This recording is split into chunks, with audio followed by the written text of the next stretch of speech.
తాకట్లో ఉన్న బంగారాన్ని విడిపించి ఆ రోజున మార్కెట్ ధర కట్టి మిగిలిన డబ్బును మీకు అందిస్తుంది కొమ్మూరి గోల్డ్. మరి అంతటి ఆత్మీయతల తర్వాత ఆ తర్వాత తరంగా మీరు ఈ కొత్త ప్రపంచానికి ఎలా మెల్లిమెల్లిగా అలవాటు పడుతున్నారు అంటే ఇక్కడ ప్రపంచం ఏదో అయిపోయిందని కాదు కానీ ఈ బంధాలు ఈ అంటే ఇటువంటి ఒక ఆత్మీయతలు కనిపించవు ఇప్పుడు అన్నది వాస్తవమా, ఒప్పుకుంటారా? తప్పకుండా నాన్నగారు ఉన్నాయేమో కానీ నేను అంటే మనం పర్సనల్గా వాళ్ళతో ఇంట్రాక్షన్స్ తక్కువ.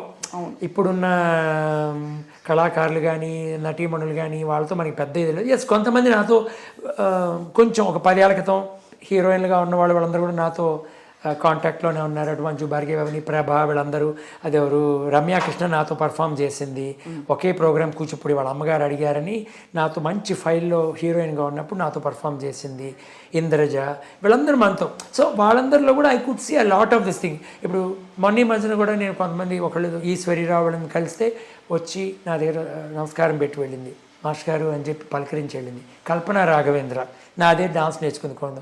మొన్న మధ్యన హైదరాబాద్లో వెళ్తే తను అలాగే మాస్టర్ గారు అని కాదు, వద్దమ్మా అలా చేయకండి, అయ్యో మాస్టర్ గారు మీరు అని. ఈ ఆప్యాయతలు ఇంకా ఉన్నాయి, నేను లేదని చెప్పను. కానీ ఆ రోజుల్లో గోల్డెన్ ఎరాలో మన గోల్డెన్ సినిమా టైంలో ఉన్న ఆ యొక్క ఇవి తగ్గిందని నాకు అసలు తీరికే లేదు. తీరిక లేకుండా everybody is busy in their own everybody is running field. around in different directors. And yeah, there's a lot of now ఏమిటంటే make hay while sun shines. అంతే. మీరు దీపం ఉండగా ఇల్లు చక్కచక్క పెట్టుకోవాలని మన సామెత మనకే ఉంది. అందులో ఎవరికి వాళ్ళు బిజీగా ఉన్నారు, దాన్ని మనం తప్పుగా కూడా తీసుకోకూడదు. సో ఎవరిది ఆప్యాయతలు అవి ఉండే ఉంటాయి. మనకి అంత ఇది I don't see in the because మనకి వాళ్ళతో టచ్ ఇప్పుడు అంతగా ఎక్కువ లేవు. ఇప్పుడున్న ప్రజెంట్ జనరేషన్ స్టార్స్ కానీ సింగర్స్ కానీ ఎస్ దే హ్యావ్ ఎలివేటెడ్. ఆ రోజుల్లో ఎన్ని వేల పాటలు పాడినా వాళ్ళు తెలిసి తెలియకుండా కనిపించేవారు. అటు బాలు గారు అవనండి, సుశీల గారు అవనండి, అసలు జానకి గారికి చెప్పాలంటే వాల్యూమ్స్ వీ కెన్ టాక్. మా చుట్టం ఆవిడ ఎస్ జానకి గారు చెప్పారు. సురేష్ గారు చెప్పారు. మా మామ సైడు ఆవిడ సిస్లా వారు, రెండో పక్క మా ఆవిడ సైడు మా ఆవిడ సొంత పెదనాన్న కొడుకు చేసుకుంది ఆవిడ చెల్లెలు కూతుర్ని. సో వాడిద్దరే మా కన్యాదానం చేసింది. సో జానకి గారు అంతటి గొప్ప మనిషి. అవును, అసలు ప్రేమని ఎలా బయటికి చూపించాలని మన ఆవిడదే నేర్చుకోవాలి కొన్ని విషయాల్లో. అంతటి తారాస్థాయిలో ఆవిడ ఉండి కూడాను అందరితో అంత సింపుల్.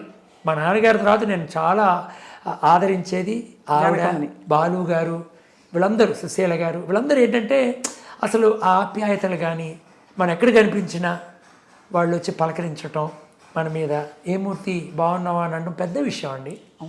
మనం చిన్న కళాకారులు వాళ్ళ ముందు, కానీ వాళ్ళ యొక్క ఏమిటంటారు అభిమానం అవి అనేది చాలా గొప్ప విషయం. అవును, ఇది ఇప్పుడున్న తరం వాళ్ళు తెలుసుకోవాలి.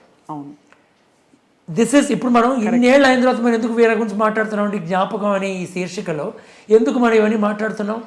ఎందుకంటే అవన్నీ గోల్డెన్ అవి చెక్కి వెళ్ళిన విషయాలు. అవును, కరెక్ట్. ఇవి ఈ రోజు కాదు, 10 జనరేషన్స్ కూడా ఇది వచ్చి పెద్ద పాఠం తెలుసుకోవాలి. అవును, how simple you should be. నీకు ఎంత ఉన్నా నీకు ఈగో ఉండకూడదు. కరెక్ట్. ఇవన్నీ మనం తెలుసుకోవాలి. అటువంటి ఇది చాలా ముఖ్యం. ఇప్పుడు నాన్నగారు చాలామంది పాటలు విని భలే పాడారని అన్నారు కదా, ఆయనకి నచ్చిన గాయకులు ఎవరైనా ఉన్నారా? చాలా. మొట్టమొదట ఆయనకి బాగా నచ్చిన గాయకుడు బాలు గారు. అవునా? బాలు గారు ఎందుకంటే ఆయన ఎన్నోసార్లు అంటే చాలా ఆయన కల్మషం లేని మనిషి. మా నాన్నగారు ఓపెన్గా చెప్పారు, ఒరే అసలు బాలు ఏమిట్రా అంత బాగా అలా పాడాడు, నా వల్ల కాదురా, ఏమిటి అసలు ఆ స్థాయి ఏమిటి, ఆ ఫినిషింగ్ ఏమిటి, అక్కడ అసలు ఆ మోల్డింగ్ ఏమిటి, ఆ వాయిస్ చేంజ్ ఓవర్ ఏమిటి అని అలాగే ఆయన పెద్ద ఫ్యాన్ ఇళయరాజా గారికి. కానీ ఇళయరాజా గారిదే ఆయన పాడతారేమో అనుకున్నాం, ఆ ఛాన్స్ నాన్నగారికి దొరకల. కానీ ఇళయరాజా గారి మ్యూజిక్, ఎంఎస్ విశ్వనాథన్ గారు వాళ్ళందరివి ఈయనంతా ఆస్వాదించేవారు. అలాగే ప్రతి ఒక్కళ్ళు ఎవరో కొంతమంది కొత్త వాళ్ళు వచ్చి కూడా మా ఇంట్లో ఏదో ఆడిషన్ కోసమని, ఏమండి మా అమ్మాయి పాడుతుంది సినిమాల్లో, ఇప్పుడు ఒక సినిమా పాడుతుంది, మీ దగ్గర పాడించాలని వచ్చామని ఏదో పాడించడానికి వస్తే అలా ఎంకరేజ్ చేసి పంపించేవారు. అమ్మా నువ్వు సుశీల్లా తయారవుతావు, అబ్బా పైకి వస్తావు నువ్వు. ఏమిటంటారు చూడండి, కొన్ని బ్లెస్సింగ్స్ రియల్ అవుతాయి. అవును, ఇందాక వారి గురించి చెప్పారు కదా మీరు.